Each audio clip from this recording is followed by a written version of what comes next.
dituduh seperti apa, saya ikhlas.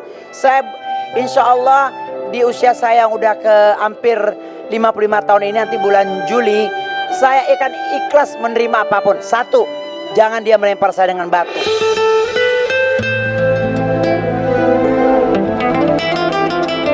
Sebuah pesan berantai baru saja menyinggung kematiannya. Kecewa, mungkin itulah yang ia rasakan.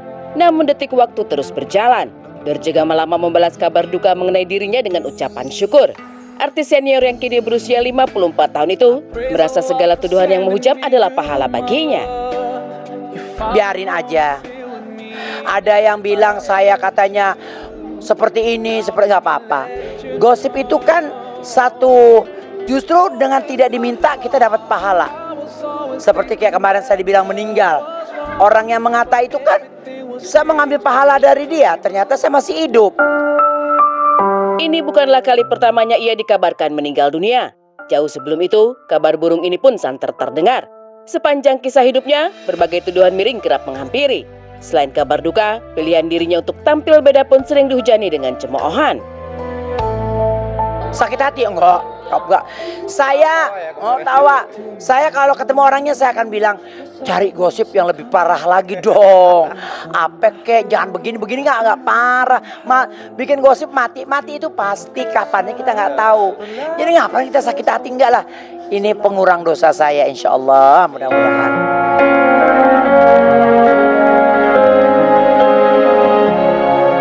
Sepanjang ia bernafas, hanya kata ikhlas yang menjadi bentengnya. Hati memang rapuh, namun presenter kawakan ini percaya semua yang dihadapi kini adalah sebuah takdir hidup yang harus dijalani. Gini ya, kembali kepada diri orang masing-masing. Aku adanya begini, aku bukan jadi-jadian. Aku berproses, menjadi perempuan berproses. Aku punya surat pengadilan negeri Surabaya. Aku bukan abal-abal. Saya jadi perempuan bukan untuk menunjukkan maaf atas bawah saya. Saya menjadi ini, ya semua udah tahu lah jalan saya seperti ini. Jadi kalau saya dituduh macam-macam ya udah nggak apa-apa. Yang tahu kan saya, bukan mereka.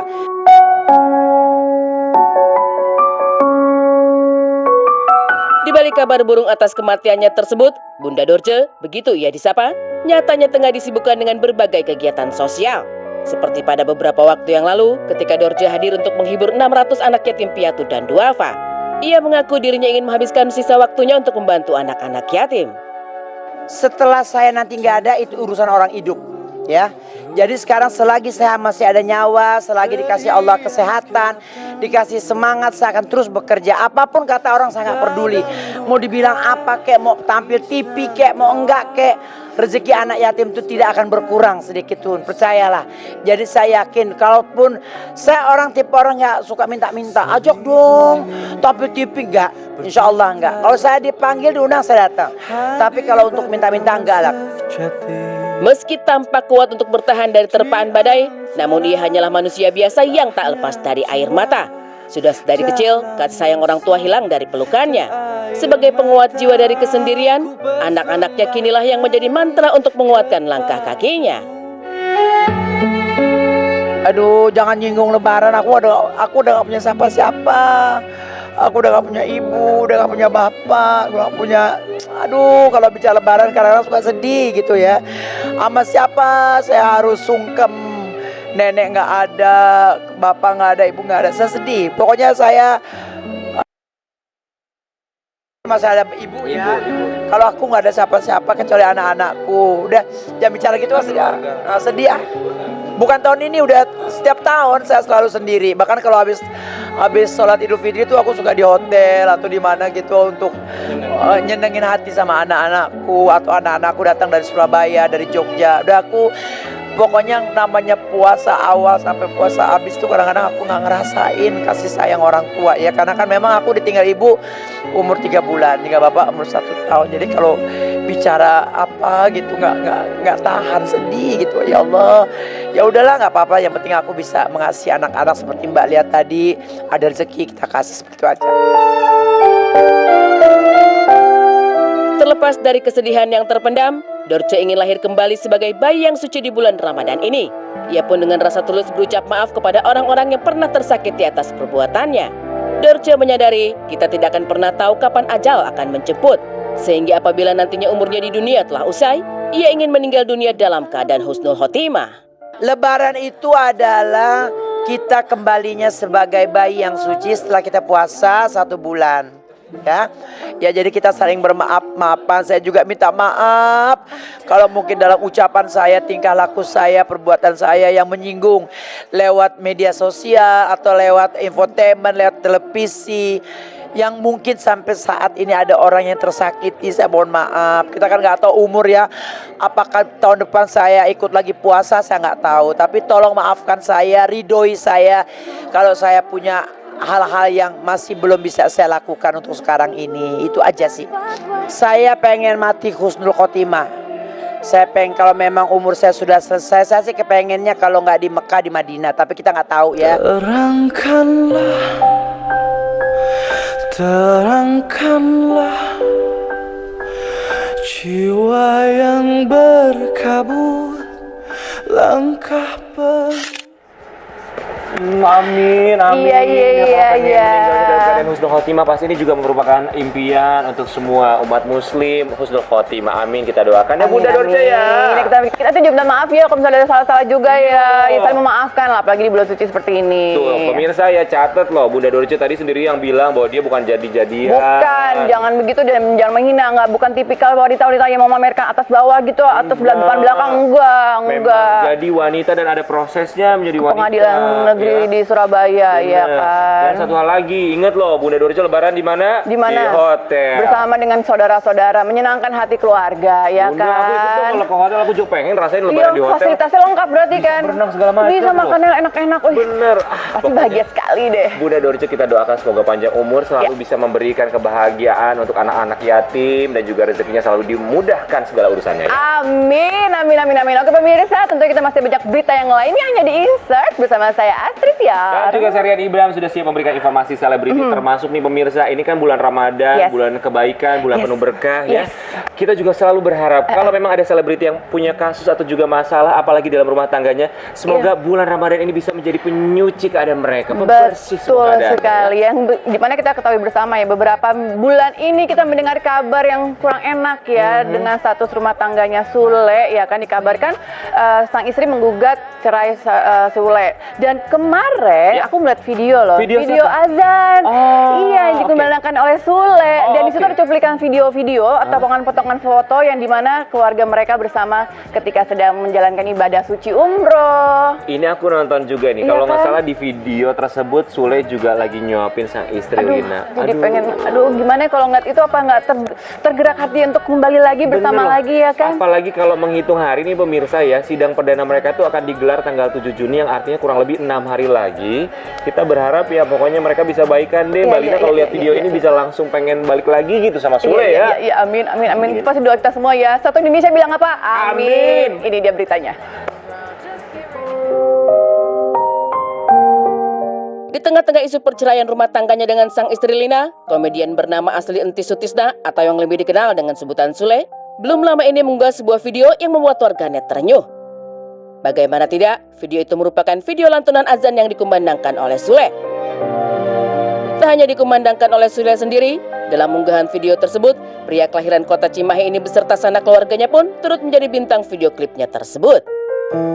Jika dilihat, di adegan pertama video ini memperlihatkan keromantisan di mana Sule dengan penuh rasa cinta kasihnya menyuapi sang istri. Tampak pula momen saat kedua pasangan insan ini tengah makan, jalan-jalan, hingga menunaikan umroh bersama.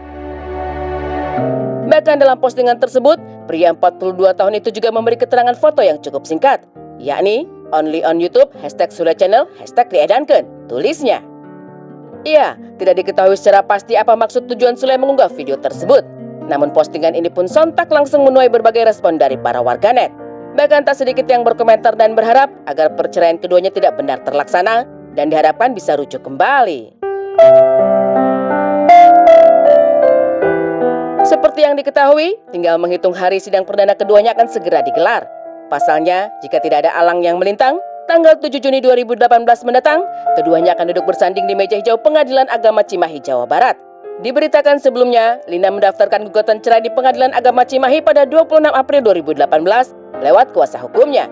Dan dalam surat tuntutannya, Lina meminta untuk mendapatkan hak asuh anak. Sangat disayangkan rumah tangga yang sudah dibina sejak 17 Februari 1998 silam harus kandas di tengah jalan. Mengingat dari hasil pernikahan selama 20 tahun, Sule dan Lina pun telah dikaruniai 4 anak. Salah satunya adalah penyanyi kenamaan Rizky Febian.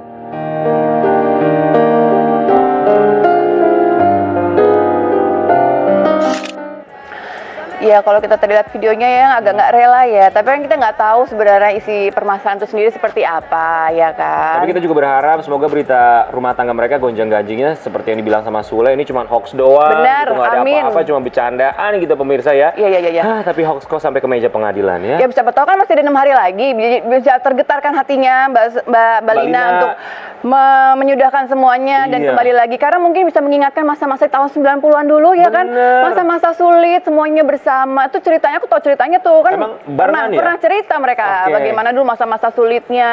Oke, sampai Pak. akhirnya sekarang seperti ini. Pokoknya kita doakan yang terbaik ya pemirsa, apalagi sidang pertama tanggal 7 ini semoga mediasi dan Ya. mediasinya semoga menemukan titik terang untuk mereka berdua. Amin. Ngomong-ngomong Ya. titik terang Apa nih, tuh, Kak? aduh nih sahabatku yang namanya Natasha Rizky, dia akan bercerita bagaimana pengalamannya ketika dia memutuskan untuk berhijrah. Aduh, kita penasaran banget ya pemirsa, apalagi Natasha Rizky ini juga bilang ketika dia awal ketemu dengan Desta kayaknya berbeda sekali antara dia dan juga Desta. Nah, kita mau lihat nih pemirsa. Itu bahasa Indonesia juga udah tahu. Banget, jauh banget bedanya, Jauh jomplang banget. sama Desta. Beruntung Desta akan dapetin Kiki.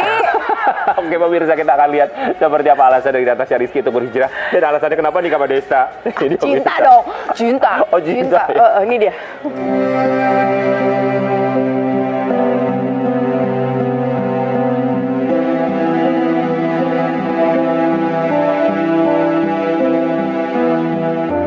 Niat mengubah nasib yang akhirnya membuat Natasha Rizky mengikuti sebuah ajang pencarian bakat. Menapaki karir yang sulit, ternyata menggembleng ibu dua anak ini menjadi pribadi yang berbeda. Di tengah karirnya yang sedang gemilang, lamaran dari pria berusia jauh darinya pun akhirnya kembali mengubah hidupnya. Sayangnya, jalur hijrah yang akhirnya dipilih Natasha justru bertolak belakang dengan kehidupan sang suami. Natasha pun akhirnya berjuang, istiqomah dan mengamalkan ajaran yang sudah dituliskan Al-Quran.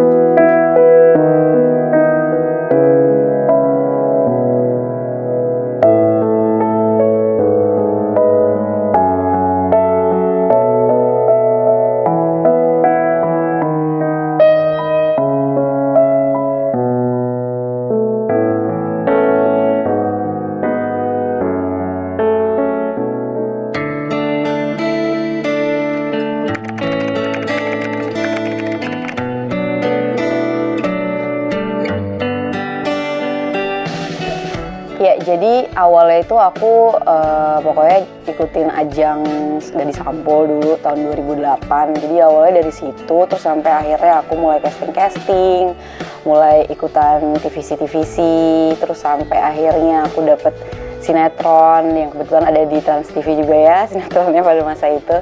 Terus sampai akhirnya aku main sinetron sampai akhirnya aku coba ke film. Kalau lika-liku pasti banyak banget sih. Yang zaman dulu casting tuh zaman dulu tuh masih yang wah penuh banget. Apalagi iklan kan, casting iklan tuh paling susah lagi dapetnya. Dan aku tuh harus ngincar iklan itu paling enggak ya sebulan tuh paling enggak aku harus ada dapet jangkut iklan 1. Karena kalau enggak ya aku nggak bisa nerusin kehidupan aku juga gitu. Jadi emang kebetulan kan mama sama papa kan udah pisah pada saat itu. Gimana caranya aku bisa ngerubah nasib aku, dan itu kan kemauan kita sendiri kan gitu, karena nasib tuh kita bisa nentuin. Ya pastinya sih ya yang namanya tulang punggung kan berarti emang semuanya kan aku kan. Berarti ya aku berasa banget sih, tahu banget gimana susahnya cari duit tuh kayak apa gitu. Dari SMP, SMA tuh aku udah bayar semua uang sekolah sendiri. Terus bisa ngasih makan mama, bisa bantuin mama, bisa bantuin abang aku juga gitu.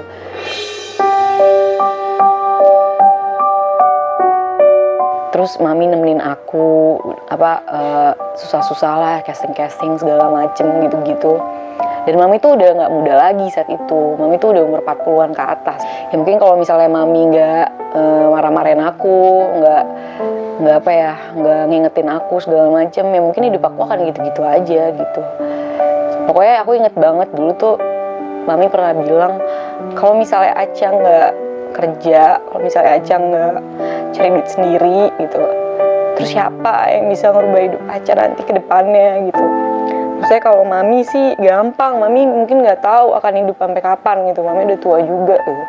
Cuman kalau Aca nanti gimana, nggak ada papi juga, terus kalau mami nggak ada, ya Aca mau pakai apa hidupnya gitu kan, nggak mungkin nyusahin kakak-kakak kayak gitu. Jadi ya sampai sekarang sih, sampai detik ini tuh, ya bahkan mami tuh masih ada di samping aku, jadi nggak akan lupa sih aku gimana ya perjuangannya mami tuh ke aku kayak gitu.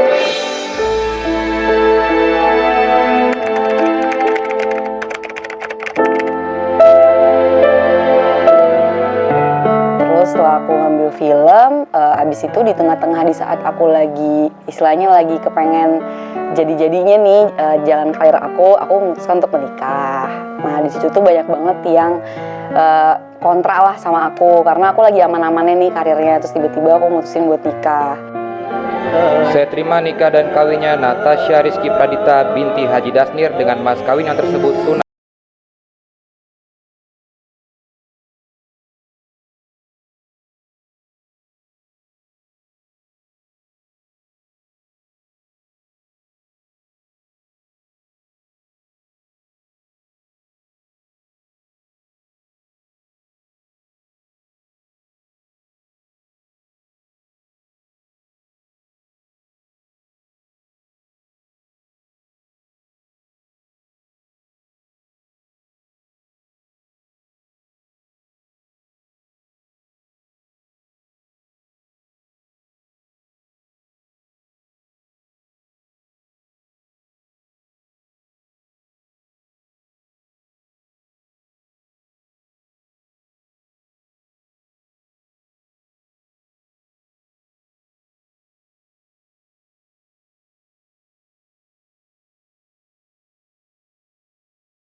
Akhirnya aku casting, terus setelah judul filmnya Hijab, terus udah gitu mainnya sama Kak Iya, sama Tika Bravani, sama Karissa Putri waktu itu. Terus akhirnya aku pas pulang dari casting itu, aku berdoa tuh sama Allah. Aku tuh cuman, emang sih ya namanya doa itu kan nggak boleh iseng-iseng atau apa gitu. Cuman emang bener-bener pure itu keluar dari mulut aku cuman bilang, ya Allah ini kan judul filmnya Hijab.